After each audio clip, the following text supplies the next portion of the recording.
source de nos forces. Tu es la source de notre existence. C'est pourquoi nous te bénissons en ce moment et nous disons, oh Dieu, nous avons besoin de toi. Nous avons besoin de toi.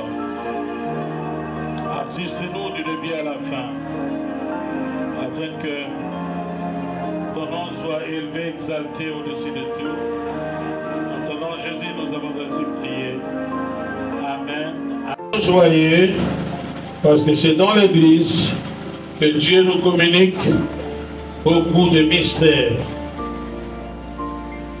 Beaucoup de mystères. Nous cheminons avec notre enseignement sur la gratitude. Mais aujourd'hui, nous allons parler de la gratitude sous une autre dimension. Donc, nous parlons de la gratitude sous une autre dimension. Gratitude en lingala, c'est, vous voyez, n'est-ce pas ça? C'est le fait de reconnaître un bienfait. Quelqu'un qui vous a fait du bien. Je le répète, quelqu'un qui vous a fait du bien. Ne le rendez jamais du mal.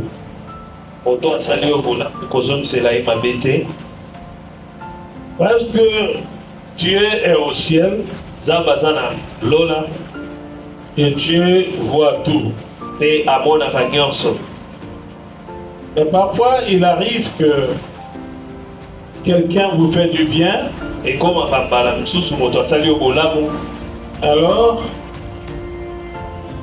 à cause peut-être de l'élévation que vous avez reçue de la part de Dieu qui est au-dessus de ce qu'il est,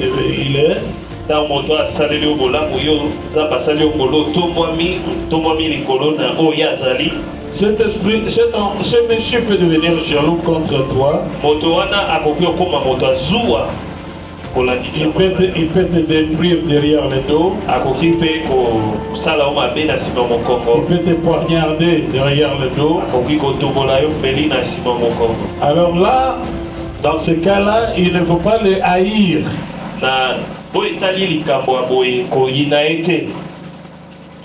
Pardonne dans ton cœur, mais sépare-toi de cette personne. Est-ce que vous me comprenez? Vous me comprenez? Quelqu'un vous a fait du bien et vous commencez aussi à le rendre du bien. Au contraire, il est devenu jaloux à cause de ce que toi tu es devenu. Et il a commencé à te détruire derrière le dos. Je vous conseille aujourd'hui, pardonnez la personne, mais séparez-vous de cette personne. Parce que si cette personne a l'occasion de vous achever, il va t'éliminer. Est-ce que vous comprenez ça? Amen. Il ne faut pas tout négliger. Parfois, à cause de l'amour, nous essayons de négliger ce que les gens nous disent. Mais au finish, nous serons surpris par ce que la personne est en train de faire derrière ton dos. La gratitude est capable de déclencher des grands miracles.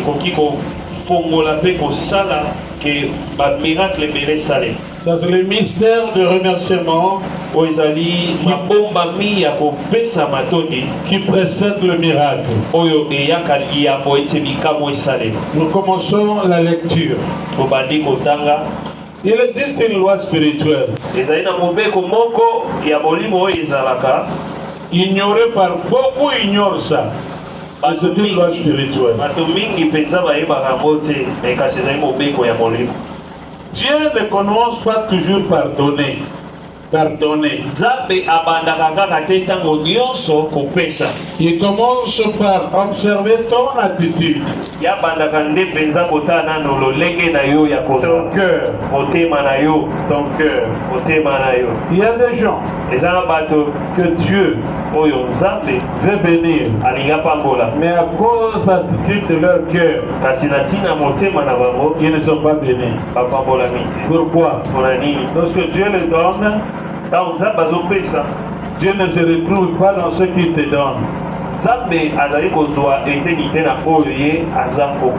Beaucoup disent, Seigneur, donne-moi, donne-moi, je te remercierai. Non, ça c'est pas le principe pour la gloire de Dieu. Mais dans le royaume, nous commençons par rendre des actions de grâce. Et en rendant les actions de grâce, c'est alors que Dieu va commencer à déclencher les miracles. D'abord, tu remercies. Et alors, Dieu a écrit. Commence par remercier Dieu. Et alors Dieu va agir. Prenons le cas d'Abraham. La gratitude avant l'accomplissement.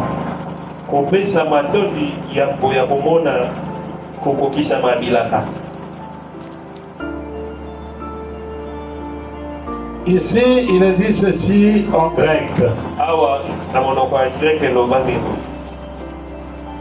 Eme dynamote te pistei. Ça veut dire quoi? Il fut fortifié par la foi.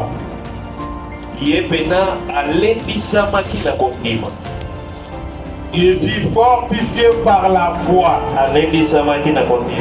Allez-y comprendre ce récit, c'est-à-dire que Abraham était déjà avancé en âge.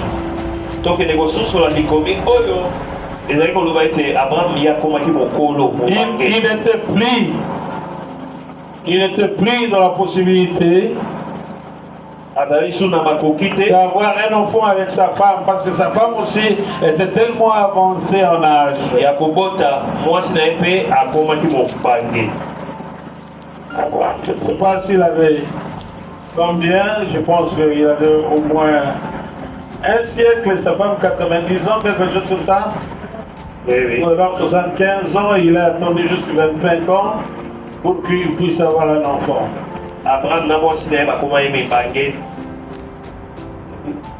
Fortifié par la foi, il a commencé à rendre gloire à Dieu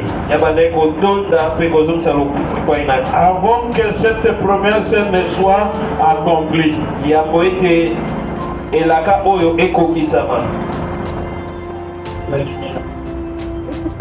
Tenez Romains chapitre 4. Romains chapitre 4. À partir du verset 17. Je lis au nom de Jésus. Romains chapitre 4, à partir du 7e verset. Tenez Romains chapitre 4. Romains chapitre 4. À partir du verset 17. Je lis au nom de Jésus. Romains chapitre 4, à partir du 17e verset. Il est dit, j'étais établi père d'un grand nombre. On se lève s'il vous plaît. J'étais établi père d'un grand nombre de nations. Il est notre Père devant celui auquel il a cru. Dieu qui donne la vie aux morts et qui appelle les choses qui ne sont point comme s'il était. Dieu qui donne la vie au quoi? Aux morts. Et il appelle en existence des choses qui n'existent pas comme s'ils existaient déjà. Yes. Espérant contre toute espérance. C'est-à-dire quoi? Espérant contre toute espérance, c'est-à-dire quoi? Au point où Abraham et Sarah étaient, Ils ne pouvaient plus avoir l'espérance. Mais maintenant, ils ont espéré, même s'il n'y avait pas d'espérance. Parce que lorsque vous voyez physiquement, scientifiquement, Abraham et Sarah ne pouvaient plus concevoir un enfant. Ou alors, pour les mettre au clair, Sarah n'était plus à l'état de concevoir un enfant. Elle avait peut-être 90 ans, quelque chose comme ça. C'est-à-dire, malgré tout ça, ils ont espéré contre toute espérance. J'aimerais que vous puissiez comprendre. C'est-à-dire que physiquement, Sarah ne pouvait plus rien. Mais malgré ça, Abraham a eu confiance en son Dieu. Ils ont fait confiance à Dieu. Il a dit, si Dieu peut ressusciter les morts, et si Dieu peut appeler à l'existence quelque chose qui n'existe pas, mettez-vous s'il vous plaît, tel qu'il a dit que le ciel soit et le ciel fut, que la terre soit et la terre fut. Parole. Parole. Il faut faire très attention avec vos paroles. Si Dieu est capable d'appeler à l'existence ce qui n'existe pas, vous et moi, nous devons lui faire confiance à 100%. Est-ce que vous comprenez ça? Faisons-lui confiance. Même si autour de toi, dans ton environnement, dans ta famille, dans ton travail, dans ton business, tu trouves qu'il n'y a pas d'issue, fais-lui confiance. Dis, Seigneur, tu es capable de transformer ma situation. Je te rends grâce, je te rends gloire, parce que tu es capable de transformer ma situation. La gratitude telle que nous avons dit déclenche le surnaturel. Abraham qui avait vieilli, il a commencé par rendre gloire au Seigneur. Continuez le verset. Espérant contre toute espérance, il prit en sorte qu'il devint père d'un grand nombre de nations. Selon ce qui lui avait été dit, telle sera ta postérité. Et sans faiblir dans la foi, il ne considéra point que son corps était déjà usé. Son corps était déjà usé, il n'avait plus pas tenu compte de tout ça. Il n'a pas faibli dans la foi. Je voudrais appeler quelqu'un ce matin pour dire que ne faiblissez jamais dans la foi. Quel que soit ce qui vous arrive et ce qui arrive autour de vous, ne faiblissez jamais dans la foi. Abraham était déjà un vieillard. Sa femme ne pouvait plus concevoir. Tout était scellé à cause de ce que nous appelons les scientifiques. Elle ne pouvait pas concevoir. Mais la Bible dit ceci: sans faiblir dans la foi. Il le rendra quoi? Sans faiblir dans la foi, il ne considéra point que son corps était déjà usé, puisqu'il avait près de 100 ans. Sarah n'était plus en état d'avoir d'enfant. Il ne douta point. Par incrédulité. Au sujet de la promesse de Dieu. Il fut fortifié par la foi. Donnant gloire à Dieu. Gloire à toi, Seigneur. Parce que tu m'as promis une postérité Et dans ma lignée, j'aurai des serviteurs de Dieu, j'aurai des ministres, j'aurai des PDG, j'aurai des grandes personnalités, j'aurai des gens qui vont occuper des hauts lieux. Ils seront là où les autres ne seront pas. Et je ne faiblis pas par la foi. Parce que ma lignée te servira. Amen. Et ma lignée servira à ce pays. Amen. Il est Dieu. Amen. Et ma lignée servira Dieu. Amen. De génération en génération. Telle est ma prière. Pour ma vie. Et ma prière aussi pour ta vie. Et que ta lignée puisse servir Dieu, puisse aimer Dieu, puisse servir Dieu de génération en génération. Parce que toi tu aimes Dieu. Gloire au Seigneur. Ne faiblissez jamais de la foi. Non, il ne faut jamais faiblir dans la foi. Mais considérez et celui qui a fait la promesse est capable d'accomplir ce qu'il a promis. Pourquoi? Parce que Dieu n'est pas un homme pour mentir, ni un fils d'homme pour se repentir. Il n'est pas un fils d'homme pour changer d'idée, changer de pensée, changer de mentalité. Non, ce qu'il a dit, ne le fera-t-il pas? Ce qu'il a déclaré, ne l'exécutera-t-il pas? Ce que Dieu promet et ce qu'il vous a promis, qu'il neige ou qu'il pleuve, que des années passent ou ne passent pas, cela sera accompli. Et vous saurez que le Dieu que vous servez n'est pas un Dieu de mort, mais c'est un Dieu de vivant. Gloire à l'agneau de Dieu. Nous servons un Dieu vivant. Nous servons un Dieu vivant. Nous servons un Dieu qui est capable de voir. Nous servons un Dieu omniscient, omniprésent. Pendant que nous sommes ici, Dieu est ici avec nous. Mais il voit l'attitude de ton cœur. Il voit l'attitude de ton cœur. Tu penses qu'avec Dieu on peut avancer comme ça? Ce n'est pas comme ça qu'on avance avec Dieu. Pourquoi? Lorsque vous venez chez Dieu, il faut avoir un cœur sincère, un cœur sanctifié, un cœur rempli de la crainte de Dieu, un cœur qui aime Dieu.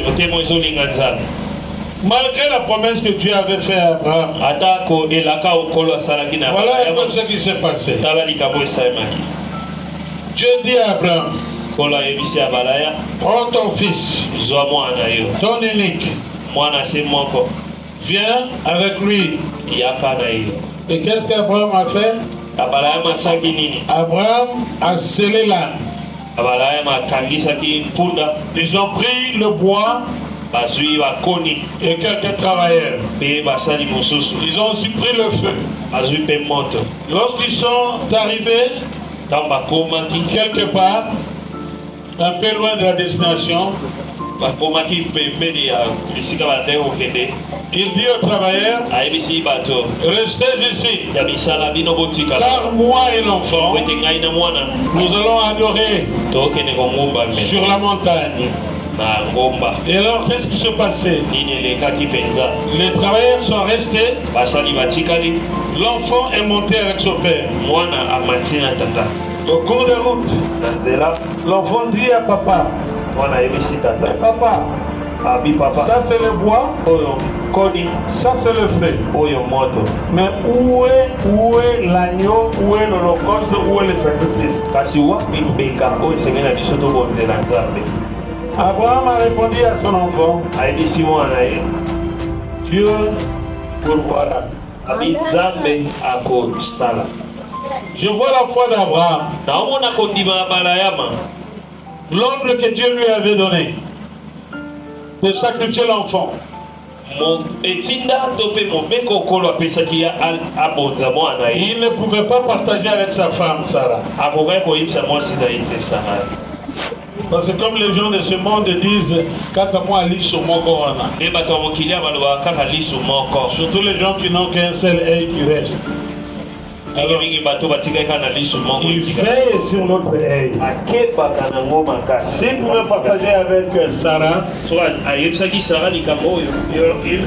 allait être bousillé, tout allait être avorté, tout allait ne pas s'accomplir tel que Dieu lui avait demandé de faire.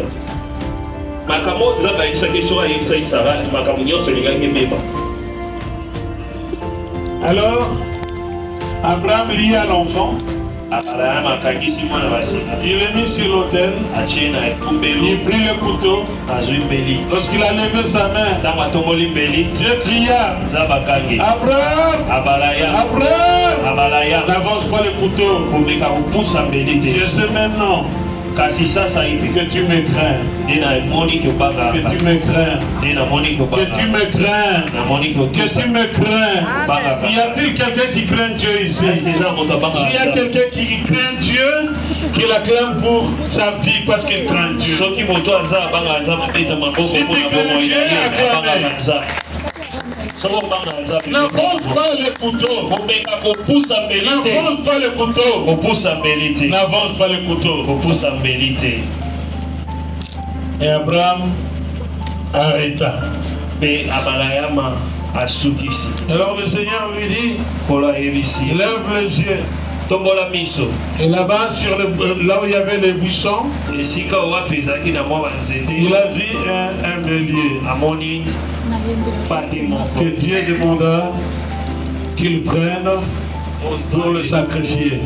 C'est pourquoi il est dit dans la parole de Dieu qu'il est Jéhovah Jireh. Sur la montagne, Dieu pourvoira. Je veux dire à quelqu'un qui ne voit pas d'ici ici, qui ne voit pas de possibilités ou quoi que ce soit, des opportunités. Votre Dieu est Jéhovah Jireh. Il est capable de faire l'impossible. Et maintenant parlons, c'était impossible. Il est allé flanquer le bélier là-bas.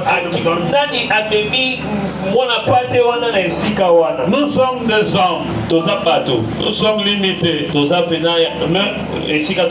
Mais le Dieu que nous servons, c'est un Dieu illimité. Je veux que tu mettes ça dans ton cœur. Et le Dieu que moi je sais, c'est un Dieu illimité. Le Dieu que toi tu sais, est un Dieu illimité. Même si on vous prive de tout,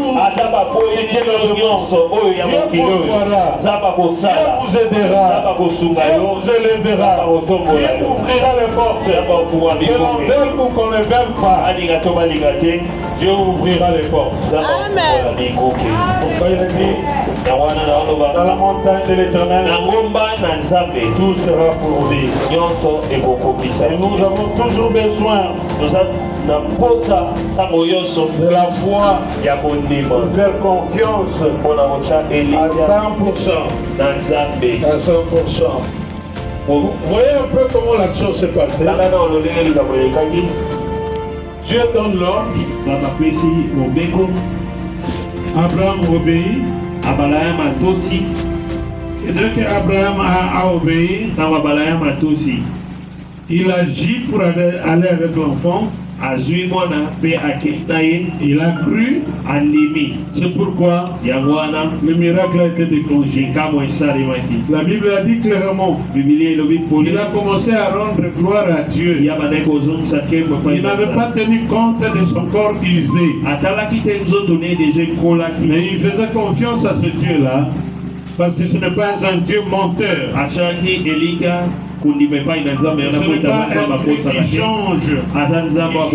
Il change d'avis, il change de pensée. S'il promet, il accomplit. Est-ce que vous me comprenez? Dieu est capable de faire quelque chose Rabazama kokosa eloko moko. si on lui fait confiance. Soki totyeli ye konfiance. Le surnaturel Bikamwa commence là où la reconnaissance commence. esika oyo wapi koyeba ke basaleli ngai bolamu ebandi. Je vis dans ce monde Namoni kati na mokili oyo des gens bato qui sont venus oyo bayaki dans les églises kati na baetonga et ils ont été très reconnaissants. bazalaki mpenza na koyeba J'ai donné l'exemple de Pasteur Philippe, c'est pas parce qu'il est aux États-Unis. napesi par exemple ya pasteur philipe oyo aza na Il Italie. n'a pas honte, aza na que soni ce soit devant les Blancs, ezala liboso ya que ce mindele soit devant la communauté congolaise. ata liboso ya communauté Il s'élève en Amérique atelemaka pour dire que voici mon père spirituel. mpona kotatolaka tala papa na nga molimo oyo Et Dieu l'a élevé. mpenza batombola La reconnaissance élève. koyebaki basaleli yo makambo Mais si vous pensez que soki ozobanza parce que po ete le vieillard là vous a enseigné koko wana atangisa yo et vous pouvez être comparable à lui, okoki okokana na ye parfois c'est difficile. ntango mosusu ezala mpasi Mais si vous êtes reconnaissant, soki oza pene moto aza Dieu peut t'élever oza reconnaissance même au-dessus ata kolikolo de ton maître. ya moto azali lokwa me Mais si tu es ingrat, soki yo oza moto ayebaka te basaleli ye il y bolamu aura un mur qui va se dresser devant vous. efelo moko ekotema liboso na yo Tu n'iras pas loin. oke mosika Tu te ne vas pas prospérer. okende mosika te Même dans le ministère. ata kati na lotongo Il y a des enfants eza na bana qui sont reconnaissants. oyo bazali na reconnaissance. Il y a par exemple Maurice. Vous connaissez Maurice? Il était sur Inongo, un peu brun comme ça. eza na mwana moko akotanga maurice azakofanda na inongo En Afrique du Sud, il m'a réussi avec mon ami. na afrique du sud ya yambaki ngai na molinga Nous avons contribué opesaki et mboka nous avons loué un endroit tozwa te esika moko parce que je devais être opéré et mon ami aussi. po ete esengelaki naleka na lipaso na moninga na kati. Maurice avait un véhicule. maurice ye azalaki na motuka Il arrivait parfois qu'un autre jour, Maurice ne pouvait pas aller au travail. ane okoma te ntango mosusu maurice akoke mosala te Pour faire mes courses, tout ça, à l'hôpital, etc. po ye asala bacourse na ngai na hôpital sa Mais Dieu l'a béni. nzambe apambola ye Dieu l'a béni. nzambe apambola ye Il est maintenant, je pense, à Bangkok. aza sikoyo na bangkok Et Dieu l'a béni. nzambe apambola ye Dieu est en train de faire de merveilles dans sa vie. nzambe asala bikamwa kasi ya bomoi na ye Soyez reconnaissants. zala mpenza moto ya La reconnaissance reconnaissance va pousser des miracles, va déclencher des miracles. reconnaissance te kozalaka likambo esali Si vous n'êtes pas reconnaissant, oza reconnaissant te vous irez. okokende Vous allez sembler avancer. au moins lokwa Vous neti ozokeli vous liboso aurez un mur devant vous. okutana efelo liboso Le surnaturel commence likambo ebandaka là où la esika reconnaissance commence. oyo wapi reconnaissance ezobanda Si vous vous souvenez de ce récit, soki toza kobanza lisusu lisolo oyo Jésus devant la tombe de Lazare. yesu liboso ya lilita ya Tombe de lazare Lazare. liboso ya lilita ya lazare En grec, il est dit ceci. na monoko ya grek elobaki boye Eucharistos soi. Eucharistos soi. Jean 11, 41. mokanda na Jean 11 verset 40 Je te rends grâce. Ça, c'est devant la tombe de Lazare. oyo liboso ya lilita ya lazaro Je te rends grâce. Pourquoi? abi atomboli mongongo mpe alobi nazongisi matondo epai na yo De ce que tu m'as toujours exaucé. S'il vous po plaît, ete yo oyandolaka ngai ntango lisez cette nyonso. portion des Écritures. totanga likomi Je te rends grâce. nazongiseli yo matondi Non à cause de moi, mais à cause de ceux qui sont autour de moi. na ntina na ngai te me kasi na ntina baekolo baza Jean 11, verset 41 la Bible dit ils ôtèrent donc la pierre et Jésus leva les yeux en haut et dit Père je te rends grâce de ce que tu m'as exaucé. donc Oui, il a remercié atondi avant que le miracle ne puisse se déclencher.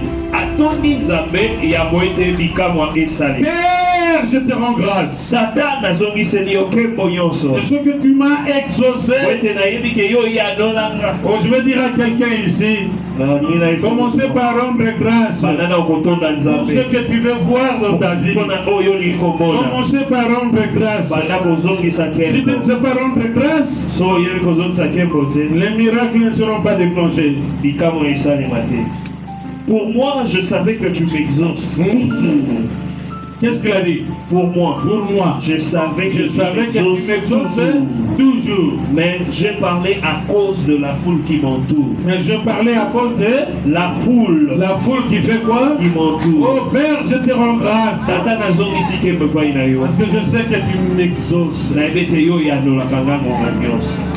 Je sais que tu m'as toujours exaucé. Nayebi ke oyandolaka ntango nyonso. Mais Père, si je l'ai fait, Soki nasali yango tata c'est à cause de la foule qui est autour de moi. eza na ntina ya foule oyo ezali. Est-ce qu'il y a quelqu'un qui comprend ces choses? Eza moto asoso makambo. Vous voulez lever le matin? Otelemi olabuki na Commencez toko. par lever le main Wadi kotomwa maboko. pour dire halal. Mpona koloba alal. Je vous remercie, je vous lis. Napesi yo Je vous loue, je vous remercie, je vous loue napesi yo matondo mpe lokumu pour ce que vous m'avez fait. mpona oyo osaleli. Gloire à l'agneau de Dieu. nkembo na mwana pati na Il nzambe est Seigneur. azali nkolo Il est Seigneur. azali nkolo. Dis à celui qui est à côté de toi. Tu veux vivre le surnaturel? olingi obika bikamwa oyebisa ndeko aza peme. Arrête d'être ingrat. tika kozala ingrat. Arrête d'être méfiant. tika kozala méfiant. Ayez la gratitude.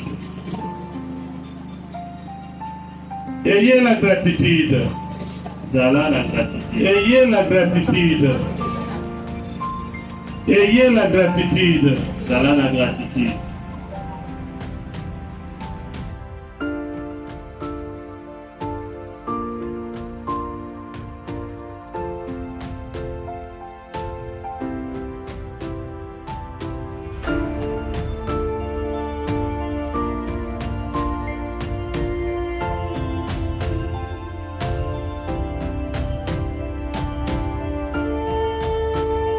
Prends ton cœur. ata moto apesi yo 100 francs Dis-lui merci. toba na ye merci. Parce que ces merci-là po ete matondi wana te bénira et le merci aussi te bénira. e matondi ekopambola ye mpe matondi wana ekopambola ye. Dans ce contexte, nous voyons que Lazare était déjà mort, enterré pendant 4 jours. kolanda lisolo tomona ke lazaro deja akufaki bakutaki ye oyo ezalaki mokolo deja Lazare était déjà mort. ye akufaki akomaki kokolo. Lazare était mort. Et personne ne pouvait s'approcher de la tombe de Lazare. moto moko ta kokai kopusana pembeni ya lilita ya lazaro. Jésus dit à Marthe et à Marie, ôtez la pierre. yesu alobi na mari na marthe bolongola. On dit, oh maître, si tu aurais pu être là avant que le meure, là ça allait marcher. Mais maintenant, il pue déjà, il pue. Il y a la puanteur. mikolo soki ozalaki yambo ete yakufa elingaki ezala malamu sikoyo ezosala deja Qu'est-ce solo. que Christ les a répondu? yesu ayandolaki Je suis la résurrection et la vie. abi nazali Je bomoi suis la résurrection et la nazali vie. sekwa mpe Nous bomoi. pouvons prier un Dieu qui est la résurrection tobondela nzambo aza et un lisekwa Dieu qui est la vie. mpe aza bomoi. Un Dieu qui est capable po aza na de makoki ressusciter tout ce qui est mort en nous. ya kosekwisa Même nyonso si nos ekufaki affaires kasi biso. étaient mortes, ata misala na biso même si nos ekufaki business ne marchaient plus, ata makambo na même biso si banda nos kokamba affaires ne biso te marchaient plus, Dieu est capable nzambe aza na de makoki ressusciter ces ya choses. kosekwisa Parce qu'il est le Dieu vivant. po ete aza Et il est le Dieu qui peut appeler à l'existence aza nzambe akoki obenga na les choses qui bozalisa n'existent pas. makambo ezala te. Gloire à l'agneau de Dieu. Amen. Gloire à l'agneau de Dieu. mwana kwa Il appelle à l'existence abengaka na les bojalisa choses qui n'existent makambo pas. ezala te. Il est Dieu. aza nzambe Faisons-lui confiance à 100%. totyela ye motema. Et en voyant généralement l'expression de Lazare, na kotala pena likambo ekomelaki lazare décomposé dans la tombe. Cette situation était irréversible selon nous les humains.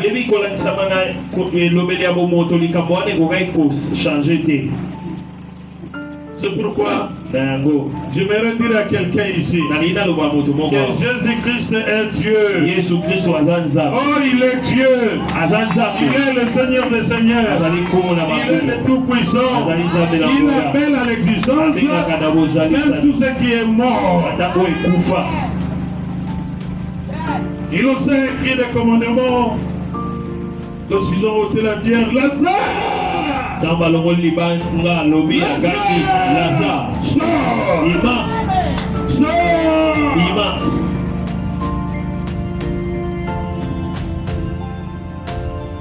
Les gens ont cru que vous étiez fini dans votre famille. Mais Dieu est à tes côtés. Dieu est en train de t'élever. Dieu est en train de donner la vie à ta famille. Dieu est en train de te faire du bien. N'oubliez jamais. Dieu continuera de te faire du bien. Les gens croyaient que c'était fini. C'est ça les yeux des hommes. Non, détruisons-les davantage. Détruisons les davantage. Non, vous ne les connaissez pas. Vous ne les connaissez pas. Si vous l'auriez connu, vous direz que le Dieu qui a ressuscité Lazare est capable de faire quelque chose dans nos vies.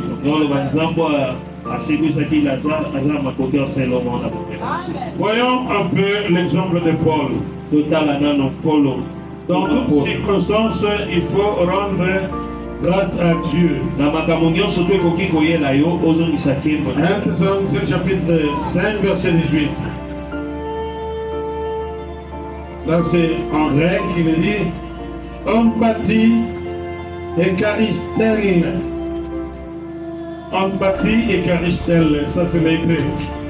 Pour dire en toutes circonstances, rendez grâce à qui? À Dieu en toutes choses. Rendez grâce à Dieu. Dites avec moi empathie et charistelle. Ah, c'est bien, non? C'est vrai que beaucoup de gens vous disent bénédiction. J'ai béni les étudiants de la Bible ici. Parce que vous ne serez pas arrêtés. Vous serez trop loin. Amen. Rendez grâce à Dieu en toutes circonstances. Amen. Voilà. Ce n'est pas tout. C'est dans tout. Dans toutes les circonstances. Rendez grâce à Dieu. Nous avons beaucoup d'autres exemples où le surnaturel a été déclenché par la gratitude. Lorsque nous lisons dans Jean chapitre 6, la multiplication de pain. Jésus a commencé par rendre grâce à Dieu. Nous avons notre deuxième exemple de Lazare. Jean chapitre 11. Alors, notre troisième exemple, Jésus a rendu grâce quand on lui a amené de l'eau dans le nord de Canaan. Il a rendu grâce et l'eau s'était transformée en vin. Et nous voyons aussi la libération de Paul et Silas. Ils étaient emprisonnés, enchaînés. On les flagellait, on les frappait. On les maltraitait dans la prison. Mais ils rendirent grâce à Dieu en les louant, en l'adorant. Et du coup, ce lieu de douleur, de peur, de misère était transformée en une plateforme d'adoration et de louange. esika mikakatano mpe ya pasi wana ebongwana na esika ya louange mpe adoration. Et lorsqu'ils commençaient à adorer le Seigneur et à louer le Seigneur, na bakomaki kokumbamela nzambe kokumisa nzambe, les portes de prison se branlaient ekuke epanzanaki et ils étaient libres. babimaki Ils étaient libres. Ils étaient libres. À tel enseigne que le geôlier est venu.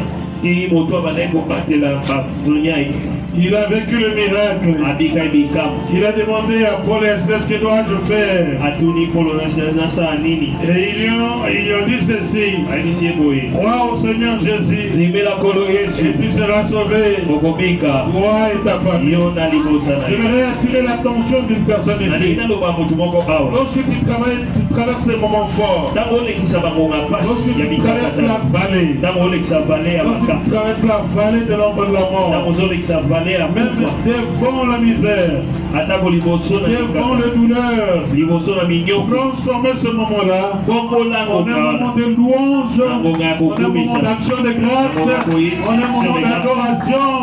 Et Dieu va transformer ta situation. nzambe obongola lolenge Il est capable de transformer ta situation. azali akoki abongola likambo Gloire à l'agneau de Dieu. yeko namona pate na Je nzambe pense que je parle à quelqu'un ici. nazobanza na olobela Ne limitez pas, ne vous limitez pas en entendre ces choses ici. mosuka kaka te na koyoka makambo Mais oyo entre chez vous et mettez-les en pratique. zonga na epai na bino Vous ozoka allez epai na voir, bino vous na allez misala expérimenter komona les choses extraordinaires. makambo ya suka ya Car notre makambo Dieu po ete nzambe na biso est un Dieu aza nzambe extraordinaire. nzambe ya bikamwa Abraham, abalayama. c'est un cas si aujourd'hui je fais une certaine étude approfondie là-dessus. Jusqu'aujourd'hui, j'ai toujours été surpris de ce que Dieu est capable de faire. oyebi ntango nyonso tunatangaka mo ya pama nakamwaka mpe nazalaka toujours na kokamwa makambo nzambe aza makoki ya kosala Dieu est capable de le faire nzambe aza makoki ya kosala au-delà de ce que nous pensons, koleka oyo tozokanisa au-delà de ce que nous imaginons. koleka oyo tozopana. Y a-t-il une situation dans ta vie eza likambo moko kati ya bomoi na yo qui te trouble, oyo ezali qui kotungisa yo trouble ta famille? ezozangisa Je demande à tout le monde de se lever. aosenga na bato nyonso sasa yipi batelema.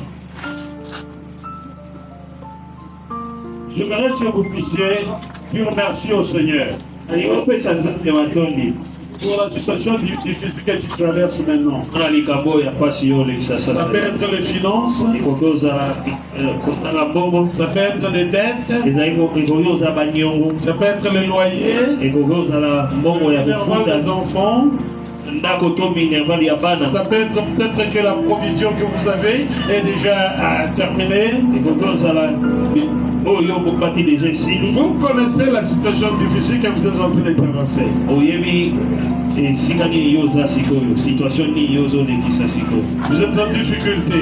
za mikakatana. Mais moi, je vous demande une chose. Ngana otuna yo elo Rendez grâce à Dieu maintenant, dis-lui merci. anda opesa nzambe matondi En sasa guise de gratitude.